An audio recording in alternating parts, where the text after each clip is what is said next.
자, 안녕하세요. 경제학 개론 계속해서 이야기하도록 하겠습니다. 저번 시간까지는 우리가 이제 경제학의 기본 원리와 관련된 이야기를 했었죠. 그래서 이제 어, 기본 기본 원리를 통해 가지고 우리가 경제학의 얼개, 경제학의 기본이라고 할 수 있는 그런 개념들과 원리에 대해서 이야기를 했었습니다. 그리고 이제 그 전에는 여러 가지 경제학 기본 공리 또는 긴 경제학의 전제 이런 걸 다 이야기를 했기 때문에 사실은 뭐 경제학에 관련된 이야기들 전체적인 조망은 다 했다고 보시면 됩니다.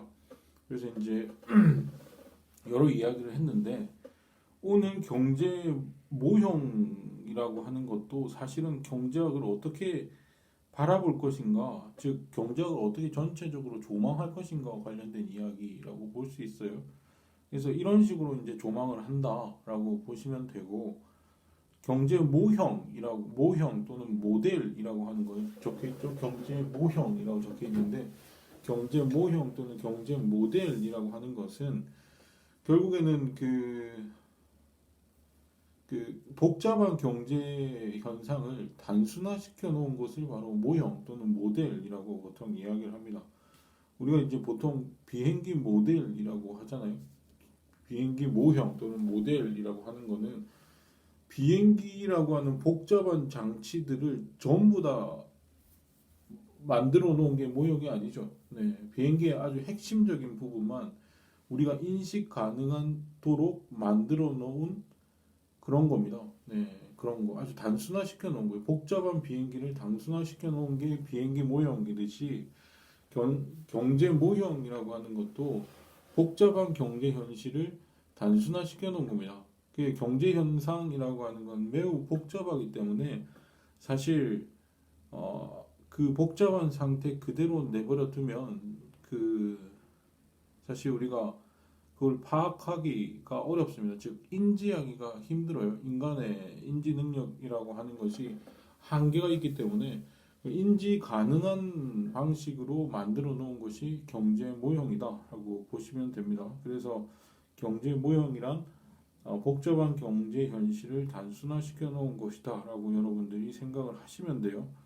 근데 그 경제 모형들 중에서도 아주 대표적인 모형 두 가지를 우리 책에서는 맨큐 경제학에서는 소개를 해놓고 있죠. 네, 그래서 그 두 개, 즉 저기 보시면 경제 순환 모형이라고 하는 것과 생산 가능 곡선이라고 하는 저 두 가지 모형, 저게 바로 이제 여러 가지 경제를 파악하는 여러 가지 경제 모형 중에 두 가지를 예시를 들어놓고 있는 겁니다. 그래서 오늘은 경제 순환 모형과 관련된 이야기를 해보려고 하는데요. 경제 순환 모형이라고 하는 것은 그 도시경제학에 들어갈 때 이게 하나의 기본이 됩니다. 즉, 그 국가 경제를 전체적으로 조망하는 데 있어서 상당히 유용한 도구이거든요. 그래서 경제 전체를 어떻게 파악할 것인가 할 때 저 순환 모형, 경제라고 하는 게 이제 경제가 돈다라는 말을 쓰듯이 이 경제는 이렇게 순환을 하거든요. 예, 순환을 하기 때문에 그 흐름도 그러니까 흐름도를 나타내는 그 순환하는 형태를 나타내는 게 바로 이 경제 순환 모형이다라고 보시면 됩니다. 그래서 이제 그래서 전체적으로 거시 경제, 즉 국가 경제를 전체적으로 조망할 수 있도록 만들어 놓은 것이 바로 이 경제 순환 모형이다라고 보시면 되고 이거를 보면은 국가 경제 전체가 한눈에 파악이 됩니다. 네, 파악이 되기 때문에 상당히 유용한 도구이다. 라고 보시면 돼요. 순환 모형은 여러 가지가 있을 수 있습니다. 네, 여러 가지가 있을 수 있고, 우리 책에는 상당히 단순한 경제 순환 모형이 그려져 있거든요. 그래서 저는 아주 단순한 형태로부터 좀 복잡한 형태의 경제 순환 모형을 책보다는 조금 복잡하게 그리려고 그래요. 우선 아주 간단한 형태의 순환 모형은 이런 게 있습니다. 네, 이런 게 있어요. 아주 단순한 모형이라고 하면은 이 생산 요소랑 생산물이 있으면 생산 요소와 생산물이 있으면 이게 이제 생산 요소를 투입해서 생산물이 나오는 것, 이걸 우리가 생산 과정이라고 그러거든요. 네, 생산 과정이라고 그럽니다. 생산 과정이라 함은 생산 요소를 투입하여 생산물이 산출됩니다. 그래서 생산 요소는 투입 요소라고도 이야기를 해요. 네, 같은 말이에요. 생산물은 산출되는 거기 때문에 산출물이라고 이야기도 합니다. 그래서 투입물, 산출물 이렇게 이야기를 되는데 생산 요소에는 대표적인 생산의 3요소라고 하는 게 있죠. 생산의 3요소, 노동, 자본, 토지. 이 토지라고 하면 이제 자연 자원도 요 토지에 포함이 되는데 이게 다 노동, 자본, 토지가 저번에 이야기했듯이 이게 다 자원입니다. 네, 이게 다 자원이거든요. 다 자원입니다. 우리 가용 가능한 자원들인데 인적인 자원은 우리가 노동이라고 합니다. 네, 이거 인적 자원이에요. 이거 인적 자원. 그리고 토지와 자본은 물적 자원이죠. 네, 물적인 자원이다. 근데 이 물적 자원 중에서도 토지라고 하면 자연에서 나오는 자원이에요. 그래서 자연 자원이죠. 토지라고 하는 건 물적인 자원 중에 자연 자원을 의미합니다. 즉, 그 스스로 생산, 인간의 어떤 손길이 없어도 그 스스로 생산이 되는 그런 자원을 자연 자원이라고 본다면 물적 자원 중에 자연 자원은 토지에 포함되고요. 자본은 물적 자원들 중에서 인위적인 자원이에요. 예, 인위적으로 만들어진 자원이다라고 여러분들이 생각을 하시면 됩니다. 네. 그래서 우리가 만두 가게를 한다라고 했을 때 만두 가게 사장님을 비롯해서 그 만두 가게 직원들이 다 노동이죠. 인적 자원이죠. 사람들. 그 다음에 그 만두 가게를 짓기 위해서 그 필요한 그 만두 가게를 운영하기 위해서 필요한 그 땅은 토지겠죠. 그리고 그 외에 여러 가지 이제 물적인 자원들 있잖아요. 물적인 자원들은 그 가게 건물도 필요할 것이고, 그 다음에 만두를 생산을 하려면 만두 생산에 필요한 버너도 있어야 되고, 여러 가지 설비 장치들이 있어야겠죠. 냄비도 있어야 될 것이고, 그 다음에 재료도 있어야죠. 네, 만두피, 그 다음에 만두 안에 들어가는 당면이나 고기 이런 것들이 다 자본입니다. 네, 그게 다 자본이에요. 그래서 그 물적 자원 중에 인간이 인위적으로 만들어낸 것은 모두 자본이다라고 보시면 돼요. 자본이다. 그 이제 생산 과정에 이게 투입이 돼가지고 생산물이 나오게 되고, 그리고 생산물에서 생산 요소로 가는 거고, 요거를 이제 재생산 과정이다. 네, 그렇게 이야기를 하거든요. 재생산 과정이다라고 이야기를 하고, 이 재생산 과정이라고 하는 것은 이 생산 과정이 지속적으로 생산 과정이 유지되려면 또는 존재하려면 이 생산 요소들이 계속 생성이 돼줘야 되거든요. 생산 요소가 투입돼 가지고 이 투입된 요소들이 자꾸 이제 고갈이 되면 안 되니까, 이 노동, 자본, 토지가 계속 투입되면 투입될수록 전체적인 양이 고갈된다. 그러면은 그거는 이 생산 과정 자체가 유지될 수가 없는 거죠.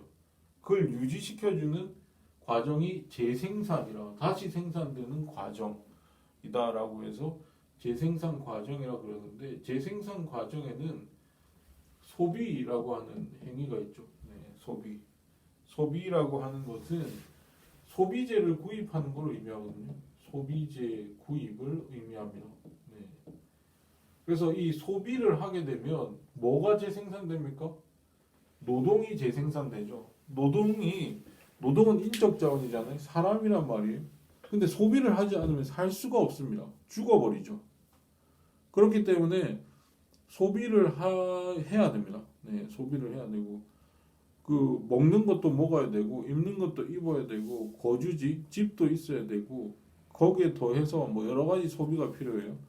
교육 서비스도 노동이 그 스스로 노동이 계속 그 노동의 질을 유지하기 위해서는 뭐 여러 가지 이제 교육 서비스도 소비를 해야겠죠.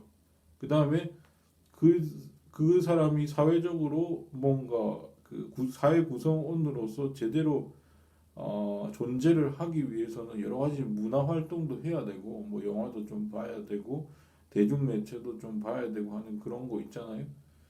네, 교육도 받아야 되고 그다음에 건강 보건 서비스, 네, 병이 나면은 치료도 받아야 되고 보건 서비스, 교육 서비스, 보건 서비스, 문화 서비스, 오락 서비스 이런 것들을 다 해야 일종의 그 사회 구성원으로서 어느 정도의 지식과 일반화된 교양 수준을 갖게 될 수 있기 때문에 의식주뿐만 아니라 여러 가지 서비스에 대한 소비도 해야 이게 제대로 된 노동이 된단 말이에요.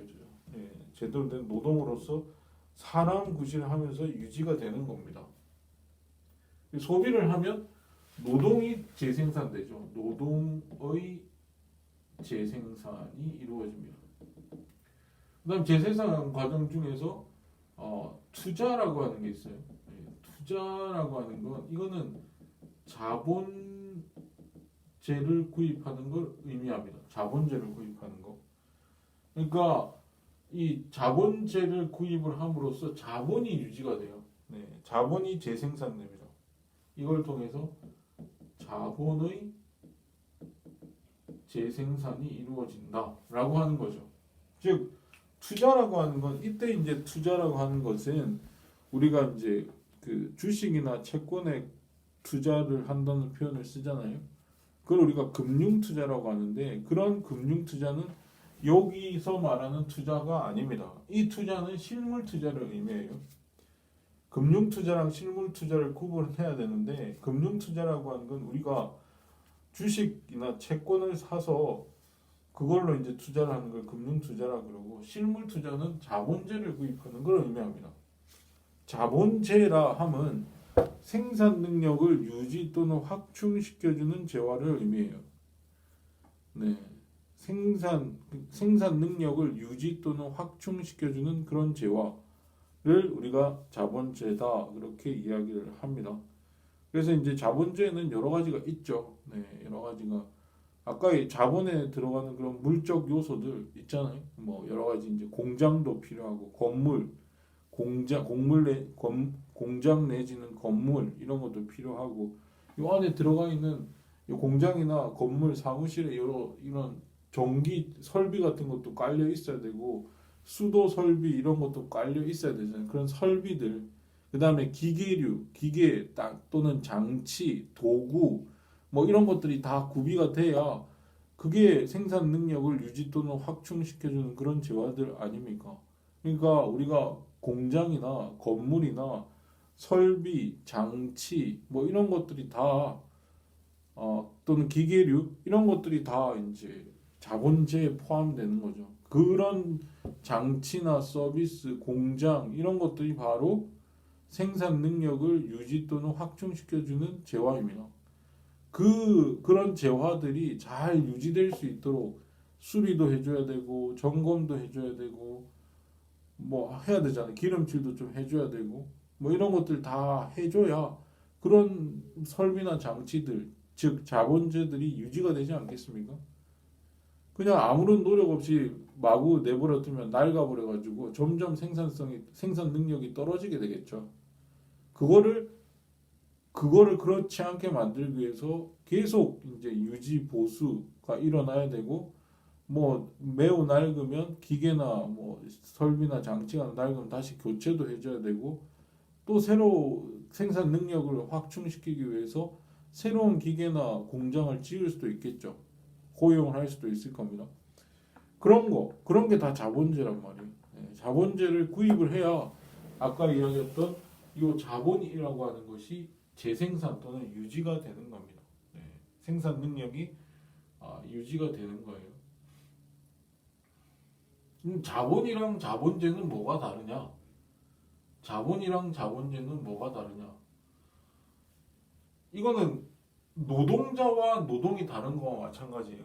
노동자와 노동이 다르거든요. 네, 노동하고 노동자는 다릅니다. 네, 노동자는 노동하는 사람이에요. 실제 우리가 보는 그 사람, 노동하는 사람, 그 사람이 노동자죠. 근데 노동이라고 하는 것은 그 노동자가 생산 과정에 투입됐을 때 그 생산 과정에 기여하는 서비스를 의미합니다. 즉 이 노동이라고 하면 여기 뒤에 서비스란 말이 생략이 되어 있는 거예요. 노동 서비스를 의미합니다. 노동자가 실제로 생산 과정에 들어가서 그 생산에 기여하는 그 정도, 기여하는 목, 기여하는 서비스, 이게 바로 노동이라고 하는 거죠. 그래서 이게 노동 서비스입니다. 그러면 이와 마찬가지로 자본하고 자본제도 차이가 있죠. 네, 자본제는 제가 아까 이야기했던 그런 재화들입니다. 뭐 건물이나 공장이나 아니면 이런 전기 설비, 수도 설비 또는 장치, 기계류 이런 실제로 우리가 눈에 보이는 그 실질적인 그 기계나 건물이나 설비, 장치 이런 것들이 다 눈에 보이는 그게 자본재죠. 근데 자본이라고 하면 이 자본재가 생산 과정에 들어가서 생산에 기여하는 그 정도, 기여하는 서비스, 기여해주는 서비스, 기계가 들어가서 뭔가 생산에 기여하는 그 서비스가 있을 거잖아요. 그 서비스를 우리가 자본이라고 하는 거죠. 그래서 이 자본이란 말 뒤에는 자본 서비스라고 하는 말이 생략이 되어 있는 것이다 라고 보시면 돼요. 그래서 자본재를 구입을 해야 자본이 이제 유지가 되는 거죠. 생산 과정에 자본이 들어가서 기여를 할 수 있게 되는 거죠.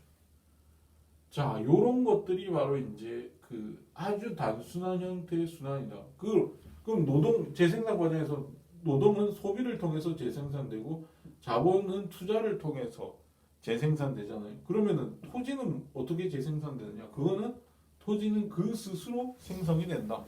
자연에 내버려 두면 자연 스스로가 그거를 이제 재생산을 하거든요. 네, 자연 자원 또는 토지를 스스로 생성을 시킵니다. 근데 우리가 이제 토지나 자연 자원을 너무 많이 인간이 써버리게 되면 너무 과도하게 써버리게 되면 고갈이라고 하는 현상이 발생을 하거든요. 토지의 지력이 떨어진다든지 하는 아주 안 좋은 고갈 현상이 발생을 해버리면 자연 자원도 뭐 무한히 있는 게 아니에요. 무한히 있는 게 아니고 어느 정도 한정돼 있고 재생 능력이라고 하는 것도 자연은 원래 재생 능력이 있습니다. 그 스스로 내버려 두면 그 스스로 또 생성이 돼요. 네, 생성이 되거든요. 네. 근데 그거를 너무 과도하게 써버리면 재생 능력도 상실시켜 버립니다. 이거는 이제 고갈 현상이다라고 보통 이야기를 하는데 그 고갈 현상을 방지하기 위해서라도 그 고갈이 일어나지 않도록 관리를 할 필요가 있죠. 네, 인간이 관리를 할 필요가 있고 그게 바로 이제 고갈이 일어나지 않도록 관리를 하는 것이 그게 이제 환경 문제에 대한 우리의 대처죠. 너무 자원을 많이 써버리는 바람에 환경 오염 문제가 발생을 한다든지 아니면 자원이 고갈되어 버리는 현상이 발생을 하면 그 스스로 생성되는 토지나 자연 자원이라고 하는 것이 그 스스로 재생산되는 과정에서 이탈해 버릴 수 있다 이겁니다. 그거를 방지하기 위해서라도 우리는 환경 문제에 신경을 써야 된다라고 하는 이야기가 되겠죠. 요걸 봐서 요 순환 모양을 봐서도 그래서 자연 자원은 자연이 그 스스로 생성되는 것이다라고 보시면 됩니다. 네. 자, 요게 가장 단순한 형태의 경제 순환 모형이고 이제부터는 조금 복잡한 경제 순환, 뭐 복잡하다고 해봐야 어차피 단순화 시켜 놓은 것이기 때문에 아주 단순한 모형이고 이 경제 순환 모형이라고 하는 것을 여러분들이 이제 익히게 되면 경제를 전반적으로 조망해 볼 수 있는 그런 도구를 가지게 되는 것이다라고 보시면 되는데 또 다른 경제 순환 모형 우리 책에 있는 것보다 좀 복잡하게 제가 그릴 거거든요. 여기 이제 생산물 시장 또는 재화와 서비스 시장이라고 해도 돼요. 생산물 시장이 있고 그 다음에 경제 주체가 셋이 있습니다. 가계, 정부, 기업 이렇게 세 주체가 있다. 우리 책에는 지금 두 개밖에 없거든요. 가계와 기업밖에 없다고 가정하는데 정부가 더 포함되는 걸 한번 그려보도록 하겠습니다. 그리고 경제 주체는 가계, 정부, 기업뿐만 아니라 외국도 있거든요. 외국 또는 해외도 하나의 경제 주체가 된다. 즉 우리나라랑 교역을 하는 모든 나라들은 요 해외나 외국이라고 하는 경제 주체에 포함이 되어 있습니다. 네. 그래서 여기다 이렇게 선을 그으면 이거를 선을 꺼서 요것만 경제 주체 요 세 개만을 이제 가정을 하게 되면 그걸 이제 폐쇄 경제라고 그러고요. 요 해외나 외국까지도 분석 틀에 넣어가지고 경제 주체를 네 개로 보게 되면 그걸 개방 경제다. 그 외국이랑 교역을 하는 개방 경제다라고 우리가 이름을 붙일 수가 있는 것입니다.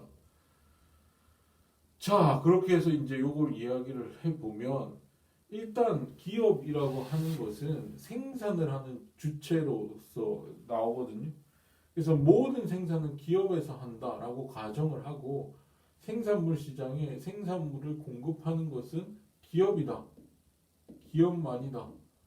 라고 이야기를 하죠. 현대 경제에서 대부분의 생산을 기업이 하기 때문에 물론 가게도 생산을 하고 정부도 생산을 하지만 여기 경제 모형이라고 하는 건 현실을 단순화시켜 놓은 것이기 때문에 단순하게 이야기하는 게 좋죠. 그래서 기업이 생산물을 만들어서 생산물의 시장에 생산물을 공급합니다. 그래서 이건 전부 경제 전체가 생산하는 생산물의 총량이에요. 네, 총량이고 그 다음에 생산물이 생산되려면 아까 이야기했듯이 생산 요소가 투입이 되겠죠. 생산 요소는 누가 공급하느냐 하면 가계가 공급하죠. 가계가 노동, 자본, 토지. 가계는 우리 모두예요. 네, 가계는 우리 모두를 경제 내에 있는 모두입니다. 네. 정부나 기업은 기능적으로 한 거거든요. 네, 정부 기능을 하는 게 정부고 기업의 생산 기능을 하는 게 기업이다라고 보시면 됩니다. 그 다음에 우리가 지금부터는 빨간색으로 화살표를 끌 텐데 이 검은색 화살표는 지금 실물의 흐름을 나타낸 거예요. 근데 지금부터는 실물 흐름 없고 전부 이제 화폐 흐름으로 우리가 나타낼 거거든요. 그래서 빨간색은 화폐 흐름이고 빨간색 화살표는 화폐 흐름이고 검은색 화살표는 실물 흐름이다라고 보시면 됩니다. 지금까지는 검은색 화살표로 그렸기 때문에 다 실물 흐름이었어요. 생산 요소의 흐름이고 생산물에 흐르는 방향이다라고 보시면 되고 기업의 생산 요소를 공급한 대가로 받는 그거에 바로 요소 소득이라고 합니다. 경제학에서 소득이라고 하면 생산 요소를 제공한 대가를 의미합니다. 네, 생산 요소를 제공한 대가를 우리가 소득이라고 그러거든요. 경제학에서. 그래서 소득은 여기 그러니까 요소에는 요소를 제공하고 받은 대가가 소득이기 때문에 요소 그러니까 노동, 생산 요소의 노동, 자본, 토지 이렇게 있었잖아요. 네, 있었는데 그거를 제공하면 노동을 제공하면 우리가 대가로 임금을 받겠죠. 네, 임금이라고 하는 소득을 받습니다. 임금 소득. 그리고 자본을 공급을 하면 이자라고 하는 이자 소득을 받습니다. 그 다음에 토지를 공급하면 그 대가로 지대라고 불리는 지대 소득을 받습니다. 네. 그래서 경제학에서 소득이라 함은 생산 요소를 공급한 대가로 받는 것, 그것이 바로 이제 그 소득이라고 하는 것의 정의거든요. 그래서 모든 소득은 생산 요소를 제공한 대가로 받는 것이기 때문에 소득은 생산 요소 시장에서 결정이 됩니다. 내 소득이라고 하는 것은 생산 요소 시장에서 결정이 됩니다. 그래서 내가 사실은 뭐 아무런 재산도 없고 그래서 몸뚱아리밖에 없다. 그러면은 노동을 해서 소득을 버는 수밖에 없잖아요. 즉 노동을 공급한 대가로 임금을 받는 거죠. 근데 내가 땅도 좀 있고 자본도 좀 있다라고 하면은 뭐 여러 가지 방식으로 이자나 지대를 취득할 수 있습니다. 그래서 여러분들도 처음에는 뭐 젊을 때에야 자기 몸뚱아리밖에 없으니까 열심히 노동을 해서 돈을 모으게 되겠죠. 돈을 모으게 되면 여러 가지 재산들이 생깁니다. 그 재산을 어디다 투자를 해서 뭐 부동산에 투자를 하든 토지에 투자를 하든 부동산에 투자를 하든 어디에 투자를 해서 이자 또는 뭐 지대 같은 것을 여러분들이 받을 수 있게 되겠죠. 그게 이제 이런 여러 가지 형태의 소득이다라고 뭐 임금, 이자, 지대 같은 소득이다 라고 보시면 되죠. 그래서 경제 전체적으로 이렇게 가계가 소득을 얻었어요. 그러면 그 소득에 대해서 가계는 소득이 발생했으니까 생산물 시장에 가서 소비를 하겠죠. 네, 소비. 소비는 돈이 이쪽으로 가는 겁니다. 생산물 시장에 생산물을 산 대가로 지금 돈을 준 거죠. 그래서 돈의 흐름이 이렇게 가는 겁니다. 소비. 소비가 일어나는 겁니다. 생산물 시장에 돈이 간다. 소비 명목으로. 네, 소비가 아까 뭐라고 그랬죠?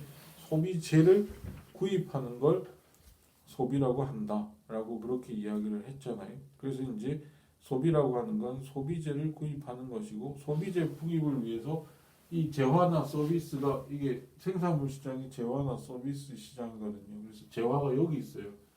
그래서 소비재를 사기 위해서 이쪽으로 가는 거죠. 그리고 가게는 소비만 하는 게 아니라 정부한테 세금도 냅니다. 조세를 내게 되죠. 네, 세금을 내게 되고 그 다음에 정부부터 이제 정부 지출을 하게 됩니다. 네, 정부 지출이라고 하는 걸 하게 되죠. 네, 조세를 가게가 세금을 내면 그 세금으로 얻은 뭐죠? 세금으로 얻은 수입을 정부 수입은 이걸 세금을 이용해서 정부 지출이라고 하는 또 다른 형태의 소비를 합니다. 이거 정부가 하는 소비거든요. 그걸 정부 지출이라고 하고 그게 이제 생산물 시장의 재화나 서비스를 정부가 구입을 하는 것이다 라고 보시면 세금을 가지고 그 다음에 기업들도 이제 지출을 하거든요. 기업들도 지출을 하는데 이때 지출은 투자입니다. 네, 투자 지출을 합니다. 아까 우리가 투자 이야기를 했었잖아요. 재생산 과정에서 투자다. 그 투자라고 하는 건 뭐라고 그랬죠? 네, 자본재를 구입하는 걸 투자라고 그랬습니다. 그럼 자본재는 뭐냐? 자본재는 아까 이야기했듯이 생산 능력을 유지 또는 확충시켜주는 재화다. 네, 라고 이야기를 했었죠. 그래서 이 기업은 투자를 해서 자본재를 구입합니다. 자본재를 구입함으로 인해서 생산 능력을 유지 또는 확충을 시키게 된다. 그러니까 생산물 시장에 그 자본재가 있겠죠. 네, 자본재가 있기 때문에 생산물 재화나 서비스 시장에 있기 때문에 돈의 흐름이 이쪽으로 간다.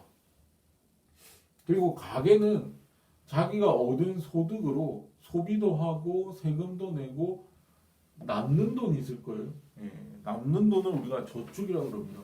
예, 저축. 이 저축이라고 하는 건 남는 돈이에요. 그러니까 잔여 소득입니다. 잔여 소득. 이거 뭐 내가 가지고 있는 소득을 가지고 소비도 하고 세금도 내고 그래도 남는 돈이 있으면 그거를 우리가 잔여 소득 또는 저축이다라고 보통 이야기를 하게 되는 것이죠. 그래서 이게 이제 저축이라고 하는 걸 가게가 이제 남은 돈이 있는데 사실 기업이 투자를 할 때는 즉 자본재를 살 때에는 자기 돈으로만 그걸 사지 않습니다. 네. 물론 자기 돈이 있으면 자기 돈으로도 사는데 전부 자기 돈으로 기업이 사질 않아요. 네. 왜냐하면 자본재라고 하는 것은 상당히 가격이 많이 나가죠. 투자라고 하는 건 어마어마한 돈이 들 때도 있습니다. 네. 투자라고 하는 건 우리가 조그만 구멍가게를 열려고 해도 수억이 들죠. 예, 수억이 드는데 만약에 뭐 대기업이 투자를 한다라고 하면은 뭐 수십 수천억이 드는 사업이 그런 투자예요. 네, 그런 투자가 일어나는 사업들입니다. 그런 것들을 기업이 아무리 크다 하더라도 자기 100% 자기 돈으로 그런 투자를 할 수가 없거든요. 없기 때문에 남의 돈을 빌려오는 수가 있어요. 그러니까 그 투자 명목으로 타인의 돈을 얻어오려면 크게 보면 두 가지 방법이 필요합니다. 두 가지 방법이 있어요. 타인의 돈을 끌어오는 두 가지 방법이 있는데 하나는 돈을 빌려오는 거고요. 또 하나는 동업을 하는 겁니다. 즉 동업자의 돈을 이용하는 거죠. 동업을 해가지고 내가 돈 좀 내고 너도 좀 돈을 좀 투자를 해라 라고 이야기할 수 있잖아요. 그렇기 때문에 두 가지 방법이 있는데 그 두 가지 방법을 다 씁니다. 투자를 하기 위해서 돈을 끌어옵니다. 투자를 하기 위해서. 기업은 투자를 하기 위해서 돈을 끌어오는데 어디서 끌어오냐면 가계에서 이 전체 소득 중에서 남는 돈, 이 저축분을 이렇게 끌어오죠. 네, 저축분을 이렇게 끌어옵니다. 네, 그 끌어오는 거를 쉽도록 만드는 것이 바로 금융시장이다 라고 보시면 되죠. 네, 이게 바로 금융시장이다. 네, 전체 소득 중에서 남는 저축분, 즉 잔여 소득을 투자금으로 끌어오는 것, 그 끌어오는 것을 용이하게 만드는 시장, 저축을 투자로 끌어들이는 걸 용이하게 만드는 시장을 우리가 금융시장이다라고 이야기를 합니다. 이때 이 투자는 아까 이야기했듯이 실물 투자를 의미해요. 금융 투자 아니에요. 실물 투자다라고 이야기하고 이 금융시장이라고 하는 건 크게 두 가지죠. 하나는 은행이라고 하는 은행 기관이 있고 그 다음에 증권시장이라는 게 있습니다. 증권시장은 주식과 채권이 거래되는 시장이다라고 보시면 되죠. 네, 보시면 되는데 은행이라고 하는 것은 돈을 빌려주는 기관이죠. 네, 돈을 빌려주는 아까 투자금을 끌어오는 방식에는 두 가지가 있다라고 이야기를 했잖아요. 하나는 돈을 빌려오는 거고 또는 하나는 동업을 하는 방식인데 이 은행이라고 하는 것은 예금자들 그러니까 이 남는 돈 가계의 남는 돈을 자기 은행에 자기 은행에 저축하도록 하면 즉 가계가 자기의 돈을 은행에 저축을 하면 은행에 저축하잖아요. 보통 우리가 그냥 집에 가지고 있는 게 불안하니까 보통 은행에 넣잖아요. 네, 은행에 넣어놓고 있습니다. 근데 그 은행에 넣어놓은 돈을 은행은 그거를 은행들이 그냥 금고지기가 아니에요. 금고지기가 아니고 그거를 받은 돈을 누구한테 빌려줍니다. 네, 빌려줘요. 그거를 주로 기업들한테 빌려준단 말이에요. 기업들한테 빌려줍니다. 그러면 그 기업은 빌린 돈으로 투자를 할 수 있게 되는 거죠. 그래서 은행이라고 하는 건 요 저축을 투자로 연결시키는 데 있어서 상당히 기여하는 바가 크죠. 네. 이거를 잘 끌어와야 투자가 원활하게 이루어집니다. 즉 금융시장 또는 은행제도라고 하는 것이 발달이 돼야 그 나라의 투자가 활발하게 이루어져요. 즉 자본주의 구입이라고 하는 것이 활발하게 이루어집니다. 이게 잘 이루어지지 않으면 즉 금융시장이 잘 발달하지 않으면 그 나라의 투자가 일어나기 힘들게 되고 투자가 일어나지 않으면은 생산 능력이 확충되기가 힘듭니다. 네.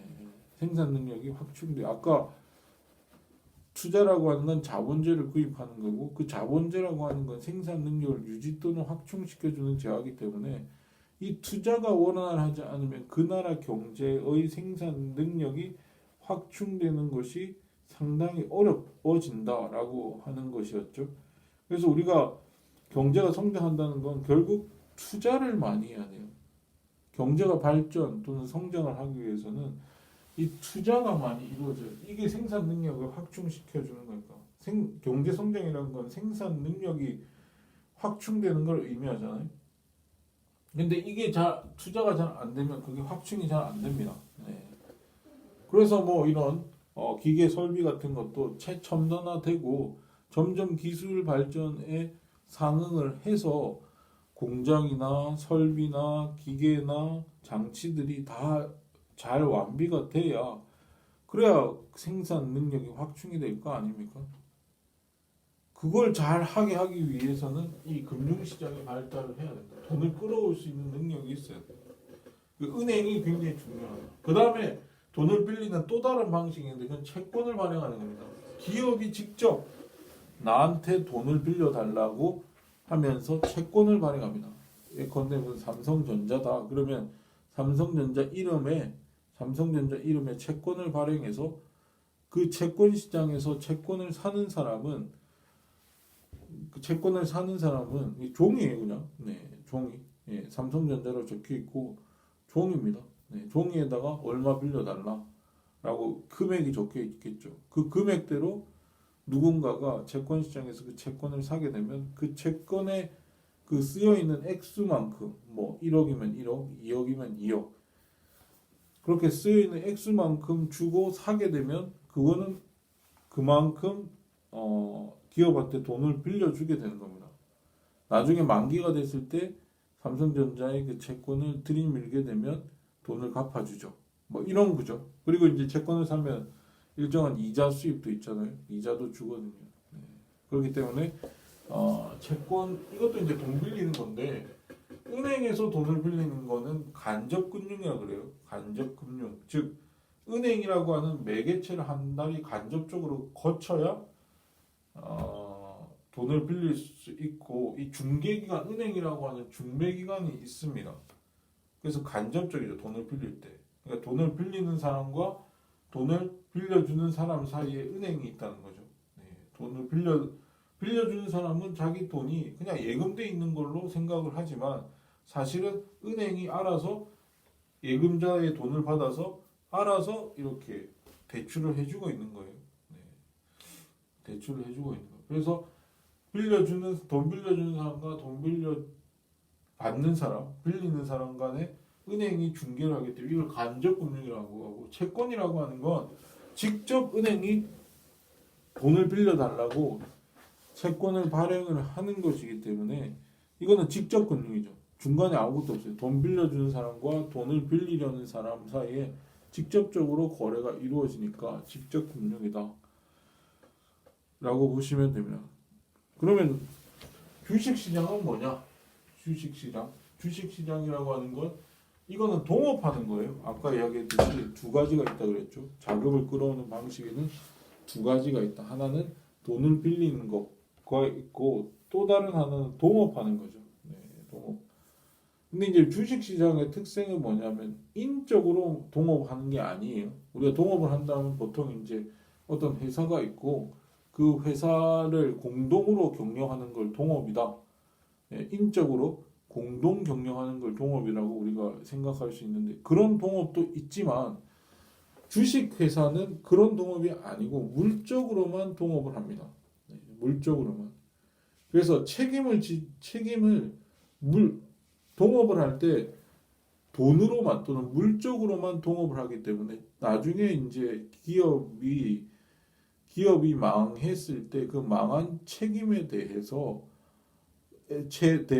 인적으로 지지 않고 물적으로 져요.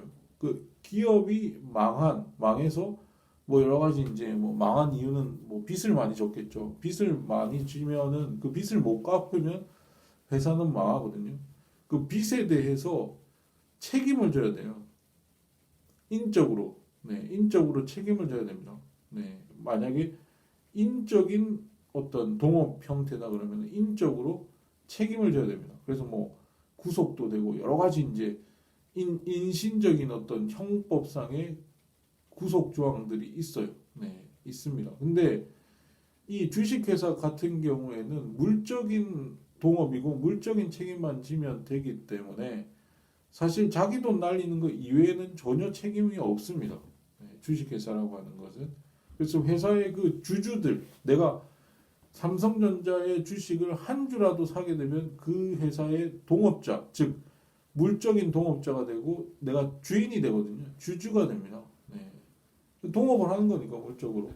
모두가 다 그 주식을 사는 사람들은 전부 다 주인이 되는 거예요. 다 동업을 하는 거예요. 근데 이거는 경영은 인적으로 경영하진 않잖아요. 내가 주식 그 뭐 삼성전자 주식을 한 주 샀다고 해서 거기에 경영에 참여를 한다든지 이런 거는 거의 불가능하죠. 네, 불가능하고 그냥 물적으로 도와주는 거예요.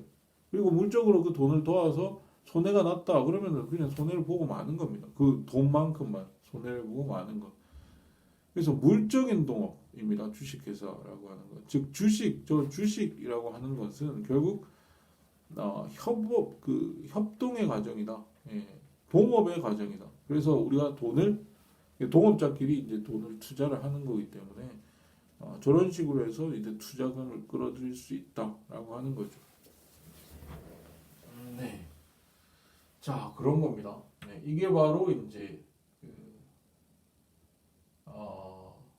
이게 바로 금융시장이다. 금융시장이 잘 발달을 해야 이 투자가 원활하게 이루어진다. 그래야 경제가 성장하는데 상당히 좋다. 그래서 이제 어느 나라든 경제가 아주 잘 성장을 하려면 금융시장이 꽤 발달을 해줘야 됩니다.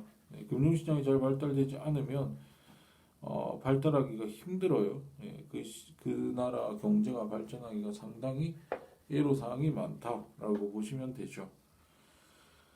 자, 이게 이제 전체적인 흐름입니다. 예, 전체적인 어떤 경제 순환 모형의 흐름이고, 이 보시면 그 크게 보면 경제가 요한 시장이 세 개 정도 있어요. 요 생산 요소와 요소 소득이 오고 가는 요 시장을 생산 요소 시장이라고 하거든요. 그러니까 지금 벌써 시장이 몇 개입니까? 생산물 시장, 생산 요소 시장, 금융시장 이렇게 해서 총 3개의 시장이 있다라고 보시면 되는 것이죠. 자, 그렇게 해서 이제 우리가 이제 폐쇄 경제만을 생각을 했을 때는 이렇게 여러 가지 그 경제 순환 모형을 그릴 수 있다라고 하는 것이고, 여기서 우리가 알 수 있는 거는 몇 가지 사실을 알 수 있는 건데, 국민소득 3면 등가의 법칙이라는 게 있거든요. 3면 등가의 법칙이라고 하는 게 있는데, 여기 보시면 그 국민소득 3면 등가의 법칙이라고 하는 것을 우리가 이해할 수가 있습니다. 국민소득은 여기 뜻이 뭐냐면, 국민소득은 세 가지 측면이 있어요. 세 가지 측면인데 그게 다 같다, 양적으로 다 같다, 등가다 라고 하는 것의 법칙입니다. 네, 세 개가 다 같은 거다. 그래서 국민소득에는 세 가지 측면이 있어요. 하나는 생산 국민소득이라고 하는 측면이 있고, 그 다음에 그다음에 지출 국민소득이라고 하는 측면이 있고, 그 다음에 분배 국민소득이라고 해서 소득 측면이 있습니다. 여기 때 국민소득이라고 하는 건 우리나라 사람들의 총 소득을 의미해요. 국민소득이라고 하는 건 우리나라 사람들의 소득을 전부 합하면, 예컨대 이 소득이라고 하는 것은 저번에도 이야기했듯이 기간이 전제돼 있어요. 네, 유량입니다. 기간이라고 하는 게 전제돼 있는 양적인 개념이에요. 소득이라고 하는 건 내가 뭐 100만 원을 번다, 소득이 100만 원이다 할 때 그게 하루 100만 원인지 한 달에 100만 원인지 1년에 100만 원인지에 따라서 완전히 다르잖아요. 의미가 다른 겁니다. 그러니까 그 양적인 개념 필수적으로 소득이라고 하는 양적인 개념은 반드시 그 뒤에 기간이 전제되어 있는 개념이다라고 보시면 되는데, 그래서 국민소득이라고 하는 것도 마찬가지예요. 소득 개념이니까 이거는 기간이 전제돼야 되는데 보통 1년이 기간입니다. 네, 1년에 우리나라 사람들의 소득을 전부 다 합하면 그게 국민소득이 되는 거죠. 네, 그게 이제 근데 그 국민소득을 측정을 할 때 생산 측면에서 측정할 수 있고, 지출 측면에서 측정할 수 있고, 분배 측면에서 측정할 수 있다라고 하는 게 국민소득의 세 가지 측면입니다. 그래서 국민소득이라고 하는 것은 세 가지로 측정을 할 수 있는, 첫 번째는 기업이 생산한 요 생산물로, 이게 첫 번째, 이게 생산 국민소득이에요. 1번이 요거를 다 더하면, 기업이 생산한 생산물을 전부 더하면 그게 생산 국민소득이 되는 거예요. 그거의 대표적인 예가 뭐죠? GDP라는 거 아닙니까? GDP라고 하는 겁니다. GDP는 이 생산물의 양을 전부 다 더하면, 이게 이제 GDP라고 하는 게 Gross Domestic Product 아닙니까? 그러니까 총 국내 생산이라는 뜻이에요. 그래서 국내 총 생산이거든요. 이 생산물을 다 합해서 결국에는 소득을 측정을 한다. 우리가 사실 총소득이라고 하는 것은 총 생산이랑 같거든요. 네, 총소득이라고 우리가 이제 이거를 이야기를 하면, 총소득은 총생산은 총지출이랑 같고 총지출은 총소득이랑 같습니다. 즉 생산물의 가치만 우리가 알아도 우리의 총소득, 그 국민의 총소득을 알 수가 있어요. 왜냐하면 저는 저번에도 이야기를 했듯이 생산된 것이 다 팔리면, 총 지출로서 다 팔리면 그 실현된 만큼은 누구의 분배 몫으로든, 즉 소득으로 갈 거 아닙니까? 같거든요. 그래서 이거를 계산을 해도 국민 소득이 나와요. 생산이 곧 소득이니, 총생산이 총소득이니까. 지출 국민 소득. 지금 생산물이 전부 다 왔단 말이에요. 왔는데 이 생산물 전체에 있는 생산물을 누가 지출을 해요? 지금 돈이 이쪽으로 가죠. 가게에서는 소비 지출이 이루어지고, 정부에서는 정부 지출이 이루어져서 요 생산물을 사고, 기업은 투자 지출을 해서 사잖아요. 그러니까 이 주치 국민 소득이라고 하는 건 소비 지출 더하기 투자 지출 더하기 정부 지출이란 말이에요. 네. 근데 이거 같죠? 요 간 생산물은 요 가게와 정부와 기업의 돈이 간 거 이외에는 없잖아요, 지금. 생산물 시장에 지금 빨간색 이 화폐 흐름이잖아요. 빨간색 화살표가 한 게 요 세 개밖에 없잖아요. 그러니까 이 세 개를 전부 더하면 생산물이 팔린 거죠. 그게 지출 국민소득이고, 분배 국민소득은 생산물을 팔았는데 그게 이제 실현이 된 거죠. 네. 생산 요소를 공급하고, 그 공급하는 생산물의 어떤 그 생산물이 실현된 가치를 생산 요소로 공급한 사람들한테 이렇게 그 반대급부로 대가를 줘야 되잖아요. 생산물의 가치가 실현되면 생산 요소를 제공한 대가로 가게한테 소득으로 갈 겁니다. 요소 소득으로 갈 겁니다. 노동자는 임금의 형태로 자기의 요소 소득을 받을 거고, 자본은 이자의 형태로 받을 거고, 토지를 제공한 사람은 지대의 형태로 받을 거란 말이에요. 생산 요소를 공급한 대가로 실현된 국민 소득, 생산된 것이 지출을 통해서 실현된 어떤 가치가 소득 몫으로 나갈 거라고요. 네. 각자가 생산 요소를 공급한 대가로서 갈 거라고요. 그러니까 생산물의 가치랑 요거는 같을 수밖에, 요소 소득은 같을 수밖에 없는 거죠. 네. 같을 수밖에 없는 거다.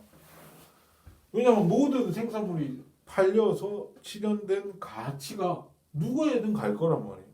그 사람이 노동자든 자본가든 아니면은 그 지주든 토지를 가진 지주든 누구한테든 갈 거란 말이에요.